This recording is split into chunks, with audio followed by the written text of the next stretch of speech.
What if the weapon that slips through the cracks of modern air defense is not faster, smarter, or more expensive, but older than airplanes themselves?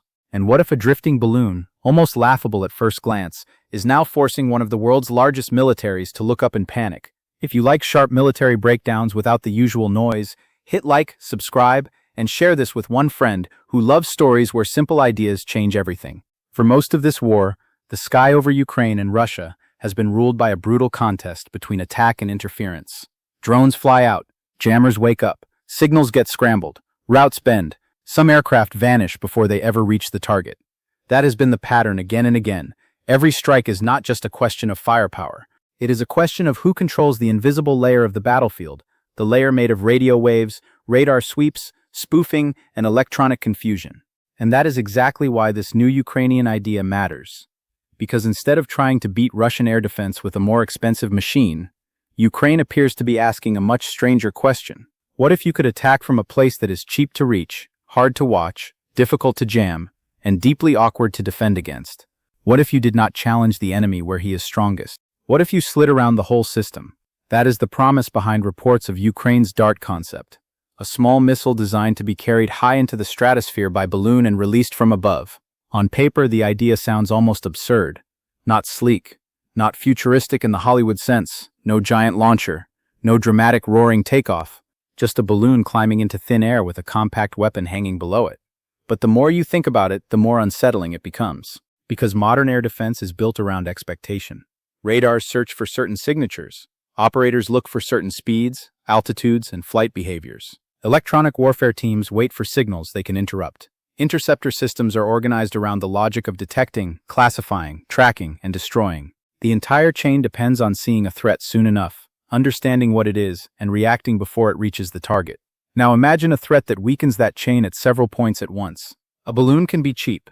It can be hard to notice. It can drift at high altitude where shooting it down is inconvenient, wasteful, or simply too slow to matter. And if the payload it carries is designed to stop relying on outside signals during its final approach, then one of Russia's biggest advantages, electronic warfare, suddenly matters much less. That is what makes this idea powerful. Not the raw size of the missile, not some fantasy of one wonder weapon ending the war.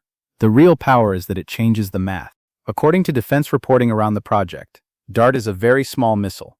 It is said to be about 1.84 meters long, with an empty weight around 13 kilograms. Its reported warhead can vary, roughly between 3.5 and 10 kilograms depending on the version. That immediately tells us something important. This is not a giant bunker buster. It is not meant to smash through the deepest hardened sites. It is a more selective tool, a pressure tool, a disruption tool. And that matters because Ukraine does not always need a huge explosion to create huge effects. If a strike can damage transformers, substations, local grid nodes, relay points, or exposed military support infrastructure, then the effect can spread far beyond the point of impact. Reports around the system describe graphite-based strike elements, which suggests a focus on electrical disruption rather than simple brute force destruction. That is a very different logic from the one most people picture when they hear the word missile. The goal is not always to leave a smoking crater. Sometimes the goal is to leave a region dark, disconnected, delayed, and expensive to repair. And in war, that can be just as punishing. Think about how much modern military life depends on electricity.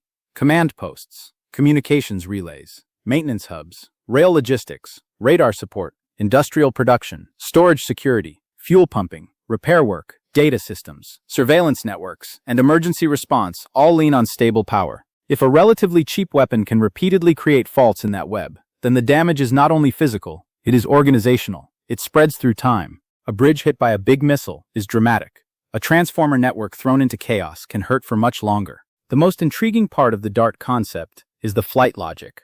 Reports say the missile uses navigation in the earlier part of the journey, but at around 6 kilometers altitude, the navigation element shuts off, the solid fuel motor ignites, and the missile continues on a fixed path toward the target. If that works as described, then the terminal phase becomes much harder to disrupt electronically. Why? Because there is less to jam. The missile is no longer depending on the kind of live signal link that an electronic warfare operator can easily attack. This is where the idea goes from clever to dangerous. For a lot of drone warfare in this conflict, the battle is a fight over guidance. If you can cut the drone off from the information it needs, you may not need to physically destroy it at all. You can blind it, confuse it, redirect it, or make it fail on its own. Russia has invested heavily in exactly that kind of defense. So a system that tries to remove the final guidance battle altogether is not just a new weapon. It is a direct answer to a major Russian strength. And there is another layer here that makes the whole concept even more serious. Cost. War is not only about what works, it is about what can keep working at scale. A cheap attacker that forces an expensive defender to burn precious resources can be more strategic than a powerful attacker used only a few times. That is one of the deepest lessons of the war in Ukraine. Small naval drones changed assumptions in the Black Sea. Long-range drones changed assumptions about distance. Cheap FPV systems changed assumptions at the front. Again and again, Ukraine has looked for ways to impose unbearable costs on a larger enemy. The reported attraction of the balloon missile idea fits that pattern perfectly. A balloon is far cheaper than a cruise missile. A small strike vehicle is far cheaper than many of the systems built to stop it. Even when a balloon does nothing more than trigger alarms, it still pulls attention, planning, and intercept capacity toward itself. It forces decisions. Do you ignore it and risk a strike? Do you fire at it and spend valuable defensive ammunition? Do you scramble aircraft against a target that costs almost nothing? Do you reposition sensors? Do you adjust procedures across a huge theater just because one strange object might be real and might be carrying something dangerous? That is how cheap systems become strategic. They create dilemmas, not just damage, and Ukraine has already shown that it understands the value of dilemmas. For months, reports have pointed to Ukrainian use of high-altitude balloons, not just as curiosities, but as practical tools. Balloons can act as decoys. They can complicate radar pictures. They can help reveal where air defense systems are active. They can potentially support relay functions or extend the reach of other unmanned systems. Some reports even describe experiments with using balloons to carry drones higher, so those drones save battery for the attack rather than spending it all getting into position. Seen that way, DART is not a random invention dropped from nowhere. It looks more like the next step in a wider pattern. First, you use the upper air to distract, then to observe, then to support, then eventually to strike. That is a much bigger story than one missile. It suggests Ukraine is turning the stratosphere into a working layer of the battlefield. And that matters because the stratosphere sits in an uncomfortable zone. It is not outer space. It is not the normal low-altitude drone zone either. It is high enough to create detection and response problems, but accessible enough to reach without the cost of advanced aircraft or large missiles. In other words, it is a neglected lane. And neglected lanes are exactly where creative militaries hunt for advantage. This is why the title of this story is not really about a single collapse in one dramatic moment. It is about something slower, colder, and in some ways more dangerous. It is about the possibility that air defense, one of Russia's proudest military pillars, may be getting stretched into a shape it was not built for. Because air defense does not collapse only when everything explodes. It can also collapse when the system is forced to track too much, spend too much, guess too much, and defend everywhere at once. Imagine the Russian operator's problem. A radar picture may show ambiguous objects. Some are decoys. Some may be harmless. Some may be carrying sensors. Some may be supporting drones. Some may be part of a strike sequence. Behind them may come Shahed-style drones, fixed-wing unmanned aircraft, cruise missiles, or other low-cost threats designed to exploit the confusion. Now add the possibility of a balloon-delivered munition that uses the upper atmosphere to bypass the usual approach pattern. Suddenly the question is not, can Russia stop one threat? The question becomes, can Russia stop a layered system of cheap, different, overlapping threats without draining itself? That is the real battlefield here. And if you zoom out, that battlefield is not just about weapons. It is about decision speed, logistics, training, production, and psychology. Every new category of threat forces the defender to update doctrine, software, procurement, sensor coverage, and engagement rules. Those changes are expensive. They take time. They create friction. They create blind spots during the transition. Quick checkpoint. If this breakdown is helping you see the war from a whole new angle, subscribe now, leave a like, and share this video with someone who still thinks old technology cannot shock a modern battlefield. One of the smartest ways to understand DART is to stop thinking about it as a standalone killer and start seeing it as a system breaker. That phrase matters. A system breaker does not need to destroy the enemy in one blow. It needs to make the enemy's way of defending itself less efficient, less predictable, and more expensive. If a balloon forces radars to search higher and wider, that is part of the effect. If decoys trigger interceptor launches, that is part of the effect. If a small missile slips through because the operator reacted to the wrong object 2 minutes earlier, that is part of the effect. If repair crews spend weeks fixing repeated power disruptions caused by relatively cheap attacks, that is part of the effect too. This is how asymmetry works in real war. Not magic, just pressure. and pressure becomes even more dangerous when it is industrialized. One reason analysts take these ideas seriously is not because each individual balloon is unstoppable, but because the concept is suitable for scale. Balloons are simple compared with advanced missiles. Small autonomous strike vehicles are easier to build in volume than large, complex precision weapons. Launch preparation can be relatively light. If a system like this moves from prototype into organized production, then the defender is not facing one curiosity. It is facing a category. That is where Russia's problem could deepen. Defending against a rare, expensive superweapon is one kind of challenge.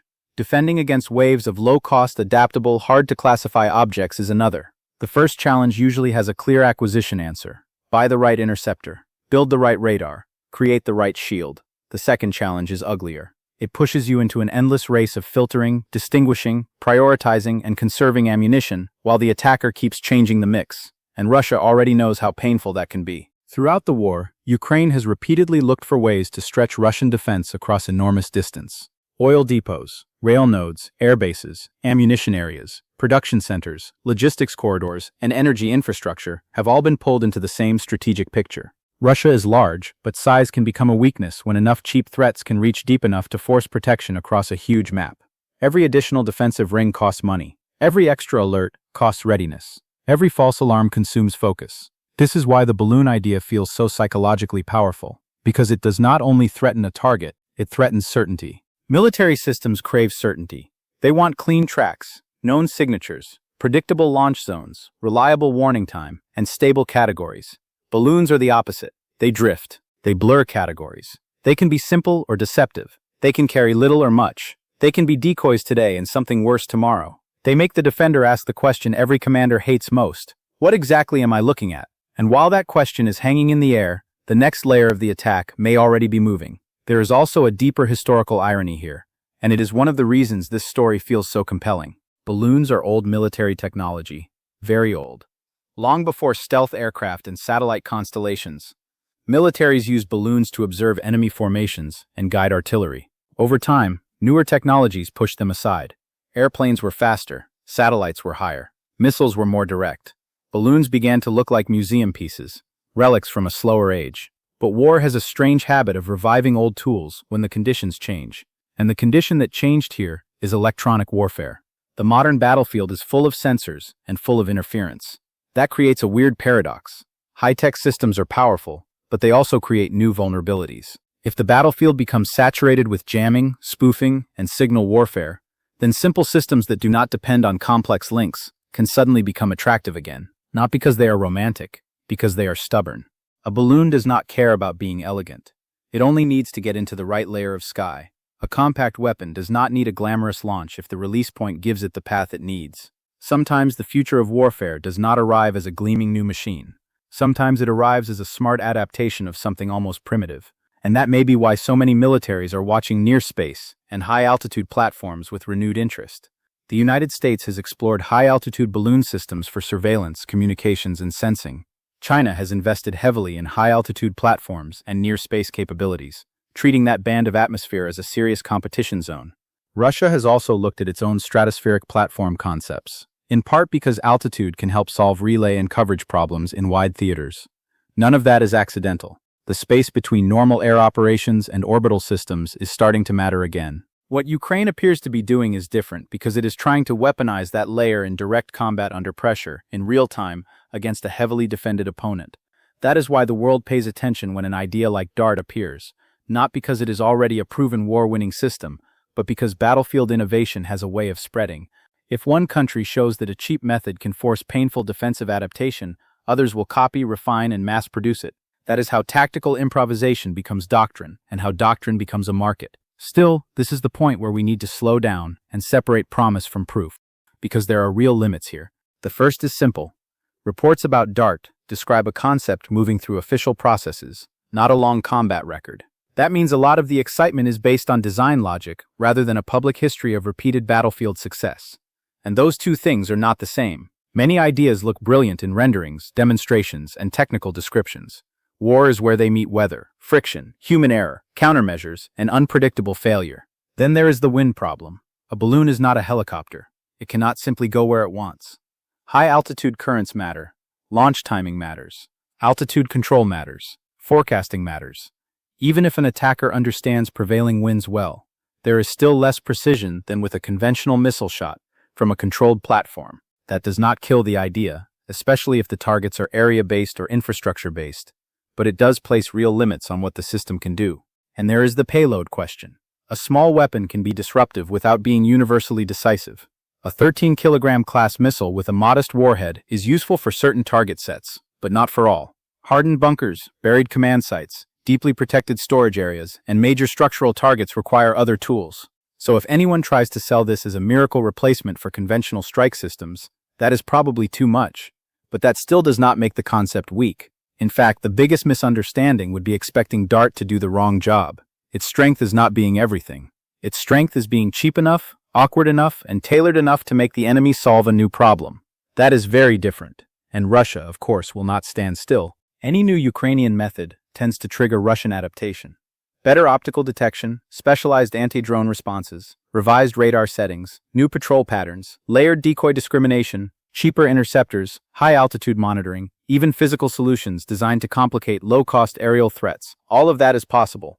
The side that innovates first gets an advantage. The side that adapts fast can shrink it.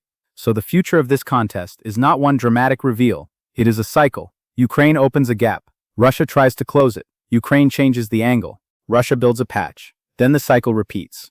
The question is not whether Russia can respond at all. It can. The question is how much each response costs, how long it takes, and what new vulnerability appears elsewhere, while that response is being built. That is why the cost equation may be the hardest part for Moscow to escape. If a defender spends heavily every time the attacker spends lightly, then the long game becomes cruel. Even partial interceptions can feel like losses if they consume scarce missiles, scarce flight hours, scarce radar attention, and scarce repair budgets. A nation can win the tactical exchange and still lose the economic rhythm. That is the trap low-cost warfare tries to build. Before we push to the ending, do one small thing that keeps this channel growing fast. Like the video, subscribe for the next deep dive, and share it with that one person who always says, there has to be more going on here. And maybe that is the deepest point in this entire story. Ukraine's real innovation may not be the balloon itself, or even the missile attached to it. The real innovation may be the mindset behind it.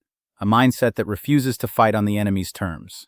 A mindset that looks at a battlefield crowded with jammers, radars, interceptors, and billion-dollar defense logic and says, fine, we will come from somewhere you stop taking seriously. That is what makes this more than a weapons story. It is a story about imagination under pressure. When a country faces a larger military machine, it usually cannot win by mirroring that machine. It has to bend the contest into a different shape. It has to find dead angles, blind costs, awkward altitudes, weak timing, and cheap methods that impose expensive reactions. That is how smaller or pressured forces survive against stronger industrial systems. Not by matching everything, by changing the frame. And the frame here is the sky itself. Not the obvious sky where jets scream across headlines. The quieter sky, the forgotten sky. The band of atmosphere that feels too high for ordinary drones and too humble for grand strategic prestige. That is where this idea becomes so powerful symbolically. It takes a part of the battle space that many people barely think about and turns it into a source of strategic anxiety.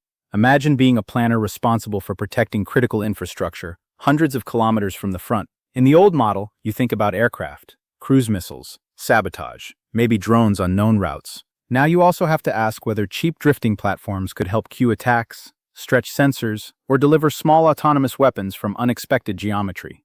The protection mission just became broader, stranger, and more exhausting. That is how defense starts to bend. Not always with one catastrophic failure. Sometimes with 1,000 adjustments, 1,000 alerts, 1,000 expensive responses to low-cost surprises.